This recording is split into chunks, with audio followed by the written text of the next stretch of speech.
you know, how did you get it and everything? You said your father bought you a banjo. Yeah, and folks bought me a banjo and you learned to play it on the way home. 57, 58. Yeah, but I already had rolls figured out because I'd learned how to.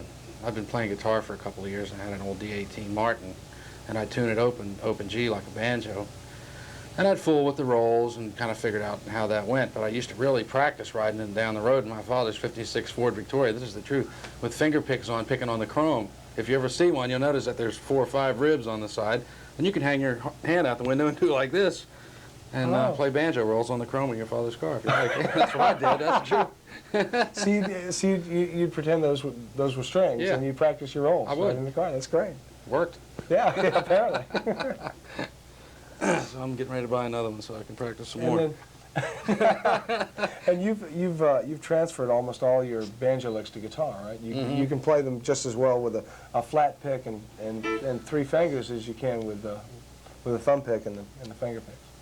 Yeah, I can play banjo this way with flat pick and fingers. Doesn't sound as good, but I can't play guitar very well with banjo picks on. For some reason, that doesn't work for me. It works great for Eddie Adcock because he's the greatest banjo player in the world. But in my case, no. So, yeah, but there's a lot of banjo things you can learn. Well,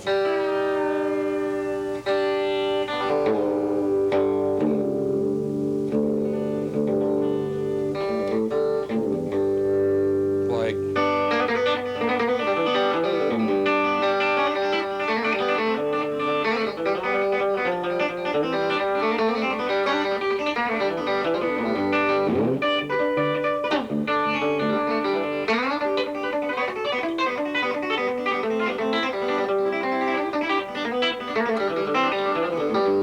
bluegrass. Yeah, right? Bluegrass.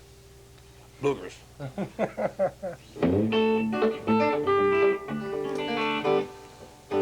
So, that's your basic G guitar tune. Okay. You can tune it this way too. You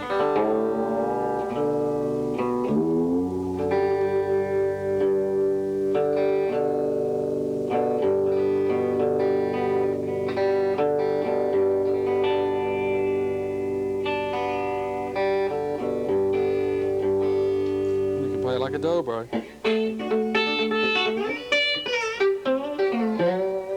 We need a beer bottle. We should get into the slide thing. We haven't done that yet. Yeah, that's cool. This is pretty awkward. What's your tuning here? G. No, I mean, string by string. Okay, D on the first. You lower your first string to D.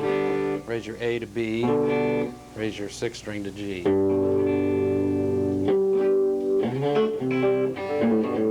Basic dobro stuff.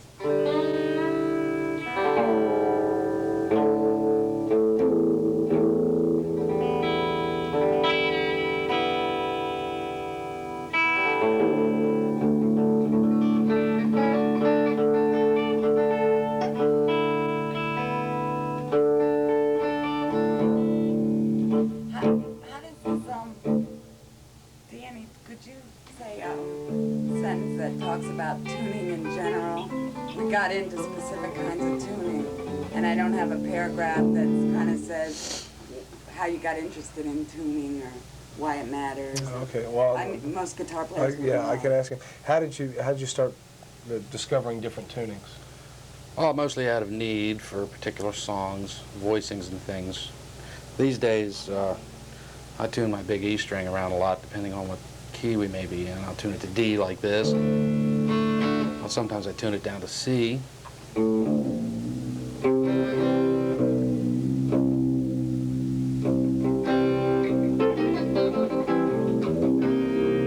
Get that steel thing.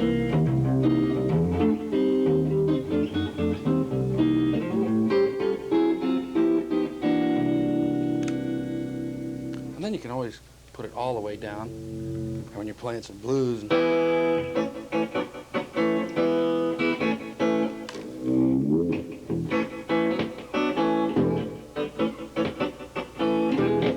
That kind of stuff.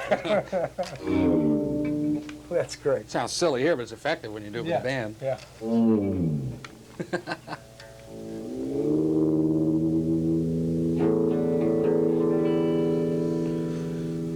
What else did you want? You want to know Les Paul stuff? Yeah. Let me get a.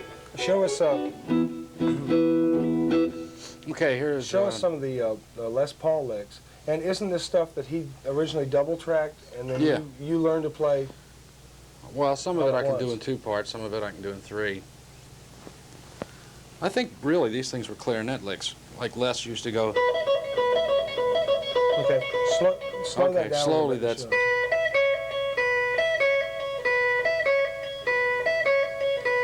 On your right hand, it's just like a drummer riding the cymbals. Okay. So it could- Okay.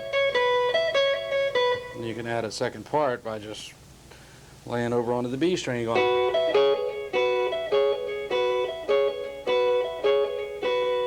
Okay. Now. That's for an E. The harmony for that would be like.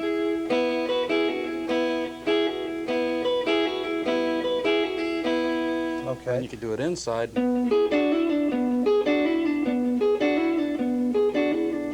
So when you play these things at speed, they At sound speed. like.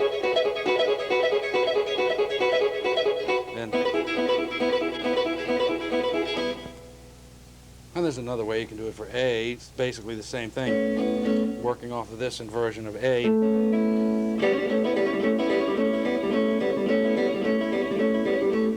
Okay. Basically the same kind of thing. We need a little more of the neck of the guitar, shall we? You're missing is. And Yeah. Get both hands. Could you do the inversion again or whatever? this, Wait 1 second. Let me get happy yeah, get close. Yeah. That's fine. That's fine. here.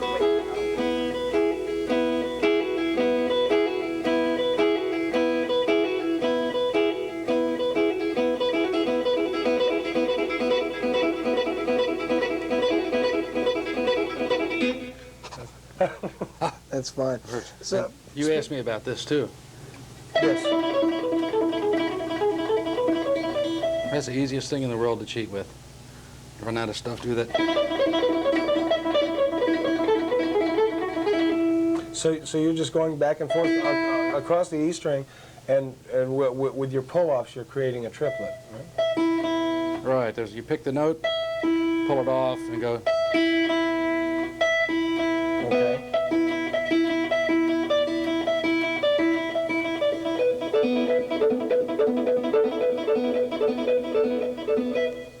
Okay, fine. Speaking of your speed, you're one of the fastest players I've ever seen. What did you do to build up your speed? Who did you listen to? Did you do any special exercises? Oh, yeah. I developed, I think, some unique picking right-hand techniques that I haven't seen people do before. For a lot of stuff like like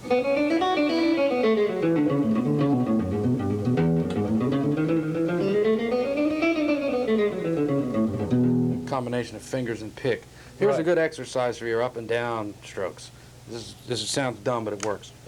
You start with a downstroke.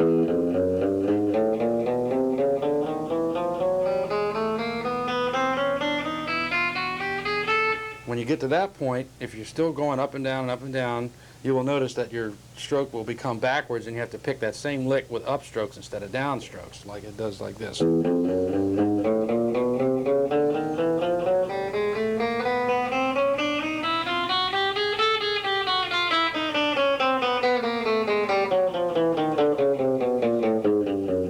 I see.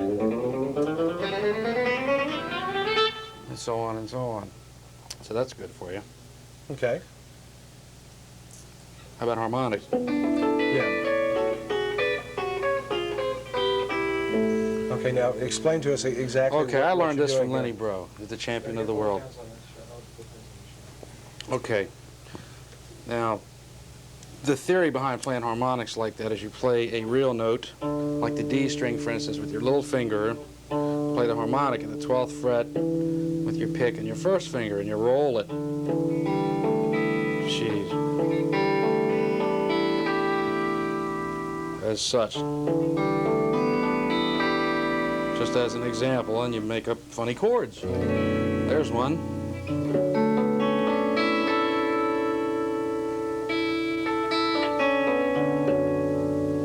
Now, I've also seen you play where you're playing the bass note as a harmonic in a chord.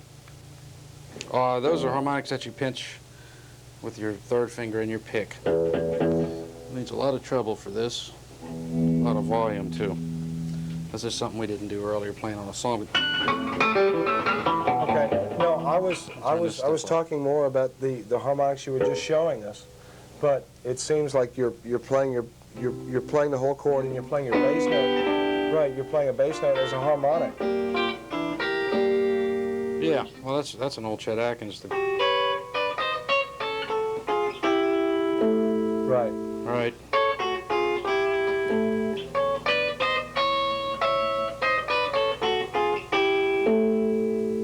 You get the feeling of doing this. It sounds like this, but it's not really. The root is right there, but the third is here. So it sounds like this. Right. There you go. Okay, there's another harmonic thing that I was starting to get into a second ago, Sure. where you pinch harmonics. Sure. Whistlers. Yeah, that's what we call whistlers. Roy Buchanan does them with downstrokes or upstrokes on the tip of his finger or on the end of his thumb, but I figured out a way that I could do them with the tip of this finger and hardly ever miss one. Okay, now show us exactly how that's done. That comes from chicken picking, right? Now, hang on a You gotta second. stop. We have some problem with this.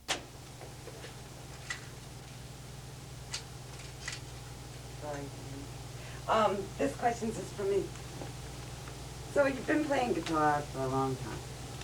Tell me a little bit about where the technical and the soul combine and why, what you do with technical. Does that make any sense? Do you know what I mean? You can be a... Having technical facility and being able to project feeling are two different things. It's taken me, well, I started playing in '55, and I still don't exactly project what I want to, soul-wise, a lot of times. So that's something that you just have to acquire when you go down the road of life. And unfortunately, the more hurt you get, the better you play. It seems to be true. When you were learning licks from other guitar players, taking stuff off records, did you try and copy it exactly? Some of them, yeah.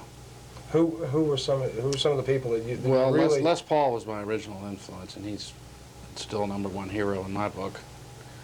So I was listening to Les Paul records when I was probably 4 or 5 years old, and slowing 45s down to 33 and 16 on the old record players, knowing that there was something fishy about that, about the sped up stuff. So by the time I learned to play, I knew what I wanted to play, and about 3 years into it, I figured out how you do it. I used to make multi-track tapes at home with sped up parts and things back in '58.